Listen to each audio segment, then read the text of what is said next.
తిరుమలలో 6 మంది అంతరాష్ట్ర దొంగల అరెస్ట్. శ్రీవారి ఆలయంలో చోరీలకు పాల్పడుతున్న అంతరాష్ట్ర దొంగలు. శ్రీవారి దర్శనార్థం వెళ్లే క్యూ లైన్లలో భక్తుల బంగారు చైన్లను చోరీ చేస్తున్న దొంగలు. శ్రీవారి ఆలయం బెండివాకిల వద్ద భక్తుల మెడలో చైన్ చోరీ చేస్తున్నట్లు సీసీ కెమెరాల ద్వారా గుర్తించి నిందితులను అదుపులోకి తీసుకున్న పోలీసులు. దొంగిలించిన 100 గ్రాముల బంగారం స్వాధీనం.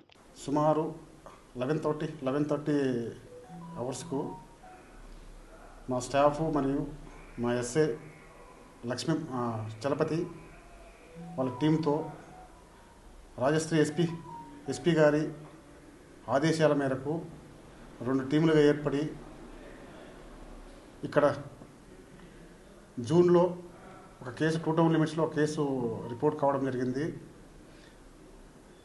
హైదరాబాద్కు చెందిన మహిళా భక్తురాలు పిఎస్సి 3 దగ్గర పడుకొని ఉంటే ఆమె మెడలో చైను కట్ చేసిన కేసు ఒకటి. అదేవిధంగా లాస్ట్ మంత్ 26 శ్రీవారి టెంపుల్లో వెండివాకిలి దగ్గర ఒక కట్టర్ తీసుకునేసి కృష్ణగిరికి చెందిన ఒక 65 ఇయర్స్ మహిళా మెడలో ఒక తాలిబొట్లు కట్ చేయడం జరిగినది.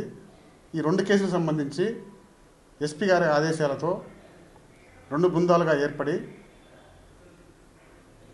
సాంకేతిక పరిజ్ఞానంతో వారిని ఈ దినము ఆక్టోపస్ సర్కిల్లో 6గురిని మహారాష్ట్రకు చెందిన గ్యాంగ్ని ఆక్టోపస్ సర్కిల్ దగ్గర కార్ పార్కింగ్ ఏరియాలో అరెస్ట్ చేసి వారి యొక్క వివరాలు లక్ష్మణు, భగవాను, వికాస్ విజయ్, గణేష్ సునీల్, ఆకాష్ బబూన్, రవి జనార్దన్ జాదవ్ వీరారుగురిని అరెస్ట్ చేసి వారి దగ్గర నుండి సుమారు 87 గ్రామ్స్ 2 టౌన్ సంబంధించిన కేసు మరియు 1 టౌన్ సంబంధించిన కేసులో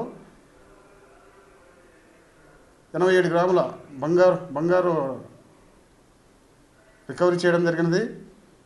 సదరు ముద్దాయిలను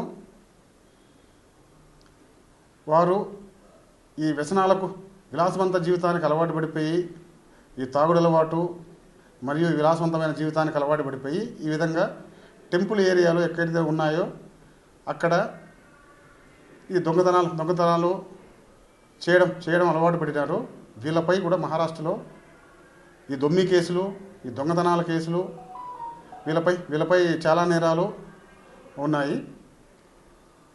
సదరు వ్యక్తులను ఈ కేసులో సంబంధపడిన ముద్దాయిలను ఈరోజు అరెస్ట్ చేసి జ్యుడిషియల్ రిమాండ్కు తరలించడం జరిగింది.